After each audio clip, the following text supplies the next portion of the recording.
Protecting your cash, the scam that's costing people millions of dollars, and how you can prevent yourself from becoming a victim. Plus, how one scientist says he hopes to cure blindness. Hello, everyone. You're watching The Rundown. I'm Robin Winston. More on those stories in a moment. But first, the Anaheim City Council voted and has approved a plan that could mean the biggest expansion of the Disneyland resort in decades. The City Council heard from dozens of people past midnight. The vast majority were in favor of the $1.9 billion project. The biggest point of opposition came from people who don't like the idea of the city selling Magic Way to Disney, which could make it tougher to get onto the 5 freeway. In the end, the plan, called Disneyland Forward, could increase the resort's size by 50% and would include additions like new rides, attractions, hotels, restaurants, and stores. There's a pop-up event at the Grove that's happening, celebrating Taylor Swift's upcoming album release. Fans were lined up for hours Tuesday just to see the special installation. It's called the Tortured Poets Department, just like her new album, and features a decorated library. Fans look for clues about Swift's album, concerts, and recording plans. That's like part of the surprise, I guess. There's supposed to be like new lyrics. I saw that this exhibit was here and I was like, we need to come. Is it worth standing in line? Yes. Yeah. I gotta see it. I gotta find the Easter eggs. Find that Easter egg. You can visit Swift's library through Thursday night. Then her new album drops Friday.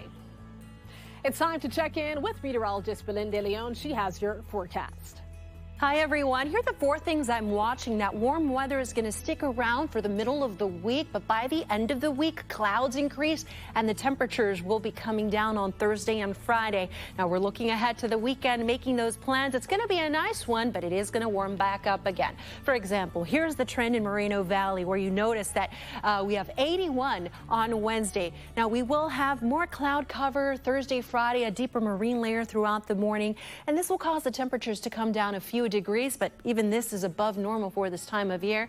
Temperatures start to rise over the weekend. 79 on Sunday. It's going to be toasty 84, and the weather roller coaster will continue through next week. On Monday, it's going to be toasty 79, but a big drop in temperatures on Tuesday, 70 degrees.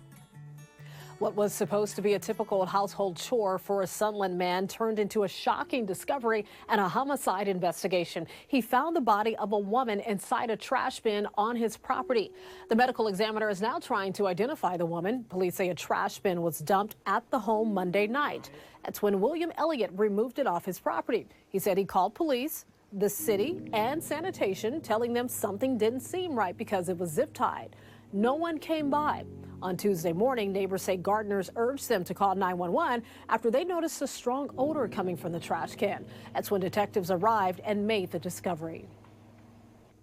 11 additional jurors are needed in order to begin opening statements in Donald Trump's hush money trial. Tuesday, 7 jurors were chosen at the New York City courthouse. Lawyers grilled the juror pool about their social media posts, political views, and their personal lives before making their selections. They include an IT worker, an English teacher, an oncology nurse, and 2 attorneys. After leaving the courtroom, the former president criticized the judge who is overseeing the case. We have a very conflicted, highly conflicted judge. He shouldn't be on the case, and he's rushing this trial, and he's doing as much as he can for the Democrats. This is a Biden-inspired witch hunt, and it should end very quickly. Thank you very much. Mr. Trump is facing 34 felony counts of falsifying business records for his alleged role in arranging a hush money payment to a porn star during the 2016 presidential election. He has denied all charges. An Arizona woman who accused Trevor Bower of sexual assault in 2022 has now been charged with trying to defraud the former Dodger pitcher. Court records show the woman was also charged with theft by extortion. Documents say Bower and one other person were defrauded in a scheme that spanned over several years. The woman had accused Bower of raping her and getting her pregnant in 2020.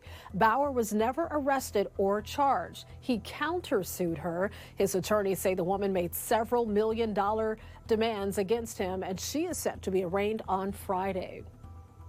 There's more fallout over USC's decision to cancel this year's valedictorian speech. The university says it made the decision for safety reasons, but some groups say that reasoning is a misrepresentation. Several pro-Israeli groups on campus wanted USC to remove Asna Tabassum as valedictorian because of a link she shared on her social media account that contained what they called anti-Semitic language.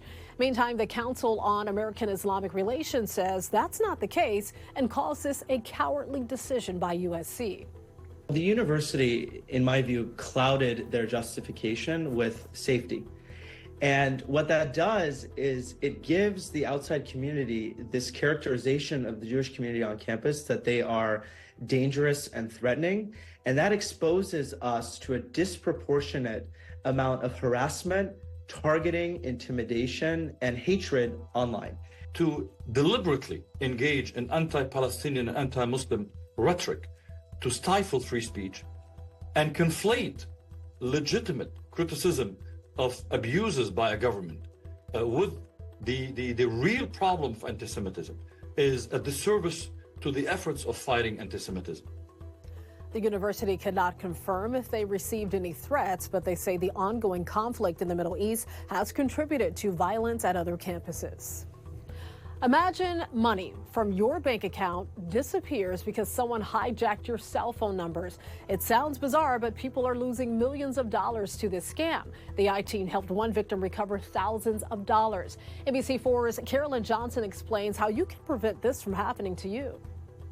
Jeff Drobman knew something was wrong when Bank of America alerts popped up on his phone. I started getting notifications. Someone tried to log into your account. Your password's been changed. Jeff tried to call the bank. The call cannot be placed. This call cannot be placed. Call can't go through.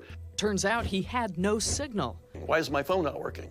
What happened? I don't know. When Jeff got to a phone to call B of A chunk of money from his account was gone. They go, oh my God, they've already withdrawn $21,000 from your account. Are you kidding me? That's half of my bank account. Here's what likely happened. It's called SIM swapping. A crook got a hold of Jeff's personal information, his name, address, and cell number, and convinced Jeff's cell phone company Spectrum to transfer his cell phone number to a new phone. The crook then had access to Jeff's text messages and used text message two-factor authentication to get into Jeff's bank account and steal his money. So the text message went not to my phone, went to their phone. So by hijacking my phone, they intercept my text back codes. According to the FBI's most recent data, victims lost more than $68 million to this scam in 2021, 5 times more than in years past. Cybersecurity expert Stan Stahl is trying to bring those numbers down. He founded Secure the Village, a nonprofit dedicated to educating people about cybersecurity. He says what happened to Jeff can happen to you. Jeff was not specifically targeted because he was Jeff. He may have been specifically targeted because they ran across his information, but could happen to any of us. Stahl largely blames Spectrum for its lack of security. He says they made it too easy for crooks to steal Jeff's cell phone number. So Spectrum wants to make it as easy as possible for people to go buy a new phone. But in thinking about that, Spectrum and every other company like them has to also think of the risk side of the equation. Stahl says all wireless companies should require customers to have a PIN that they must use to make any account changes. A trade group for wireless providers agrees. Spectrum told the I-Team it recently started requiring PINs for number transfers, but it wouldn't comment on how crooks bypassed this to steal Jeff's number. Our mobile carriers have to be called on the carpet for that. They've got to fix that. You can't just transfer phone numbers because somebody asked you to. On the banking side of this scam, Stahl says text codes for two-factor authentication aren't safe either. He says banks should instead use face recognition or an authentication app. But the banking industry defends text-back codes. B of A pointed us to a banking trade group for comment. The American Bankers Association says the industry invests billions of dollars in cybersecurity, and text-back codes provide a significant defense against account takeover. Jeff doesn't buy it. I want to get the word out that text-back codes are not safe. After the I-Team reached out to Bank of America about Jeff's case, it put $21,000, the amount stolen from him, back into his account. In a statement, it said it takes identity theft seriously. Jeff believes he's now as secure as he can be, but he's disappointed these two companies both failed to keep his money and his identity safe. So here are a few tips to keep your money safe. Create a PIN with your wireless carrier. If your bank allows it, use facial recognition instead of two-factor authentication to make account changes. And if you ever unexpectedly lose your cell phone signal, make sure you contact your carrier right away to make sure your number has not been hijacked. We'll have more tips on our website, NBCLA.com. An Australian professor says he hopes his research can one day cure the world of blindness. Gerard Sutton founded a company that he says will soon be able to mass produce natural corneas that can be transplanted into blind people. Cornea transplantation is the most common way to restore sight, but it's a very technical procedure and relies on donors. The artificial corneas Sutton's company makes use cell replication and a 3D printer. He hopes to make an impact on blindness all around the world in just 3 to 4 years. Two big-name brands are combining fashion and flavor in a new collaboration. Crocs and Pringles have gotten together on a new collection of footwear. Check it out. They've just dropped a new pair of Pringles-themed boots with a built-in Pringles holster, a pair of clogs, and some classic Crocs slides. They all feature Mr. P, the Pringles mascot, and they're already getting the endorsement of a popular singer. Ashley Simpson wore the boots to Coachella over the weekend.